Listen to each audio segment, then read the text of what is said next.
അസം കോൺഗ്രസിൽ അസ്വാരസ്യങ്ങൾ തുടരുന്നതിനിടെ മുൻ PCC അധ്യക്ഷൻ ഭൂപേൻ ബോറയുമായി സംസാരിച്ച് മുഖ്യമന്ത്രി ഹിമന്ത ബിശ്വ ശർമ്മ. ഭൂപേൻ ബോറയുമായി ഹിമന്ത ബിശ്വ ശർമ്മ ഇന്ന് കൂടിക്കാഴ്ച നടത്തും. കഴിഞ്ഞ ദിവസം കോൺഗ്രസിൽ നിന്ന് രാജിവെച്ച ഭൂപേൻ ബോറ പിന്നീട് രാജി പിൻവലിച്ചിരുന്നു. വിനീത PG വിവരങ്ങളുമായി. വിനീത, ഹിമന്ത ബിശ്വ ശർമ്മയുടെയൊക്കെ മുൻ സഹപ്രവർത്തകൻ കൂടിയാണ് ഭൂപേൻ ബോറ. അപ്പോൾ ഈ കൂടിക്കാഴ്ചയ്ക്കും ചർച്ചകൾക്കുമൊക്കെ വലിയ പ്രാധാന്യമുണ്ട്. തീർച്ചയായും അനുജ, അസം കോൺഗ്രസിൽ ഇപ്പോഴും അസ്വാരസ്യങ്ങൾ തുടരുക തന്നെയാണ്. ഇന്ന് ഒരു MLA കൂടി രാജിവെച്ച മറ്റൊരു പാർട്ടിയിൽ ചേർന്നൊരു പശ്ചാത്തലം കൂടിയുണ്ട്. അതിനിടയിലാണ് ഈ നേരത്തെ തന്നെ തെരഞ്ഞെടുപ്പിൽ മത്സരിക്കുമെന്നൊക്കെ കോൺഗ്രസ് മുൻ സംസ്ഥാന അധ്യക്ഷൻ ഭൂപൻ ബോറ വ്യക്തമാക്കിയിട്ടുണ്ടായിരുന്നു. കഴിഞ്ഞ ദിവസം രാജിവെച്ച ഭൂപൻ ബോറ പിന്നീട് രാഹുൽ ഗാന്ധിയുമായി സംസാരിച്ചതിന് ശേഷം ആ രാജി പിൻവലിക്കുകയും ചെയ്തിട്ടുണ്ടായിരുന്നു.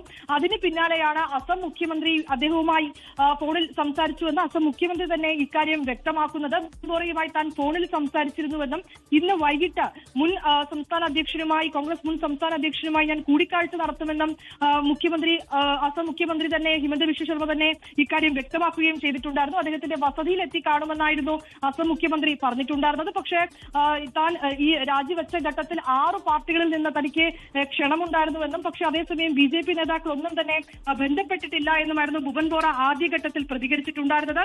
തെരഞ്ഞെടുപ്പ് കൂടി അടുക്കുന്ന പശ്ചാത്തലത്തിൽ നിർണായകമായിട്ടുള്ള നീക്കങ്ങളാണ് അസമിൽ നടക്കുന്നത്. ലോകത്തെവിടെയായാലും ഏത് സമയത്തും 24 വാർത്തകളും ഓഗ്മെന്റഡ് റിയാലിറ്റി പാക്കേജുകളും എക്സ്പ്ലെയിനറുകളും വിശദമായി കാണാൻ ഞങ്ങളുടെ YouTube ചാനൽ നിങ്ങൾക്ക് സബ്സ്ക്രൈബ് ചെയ്യാം.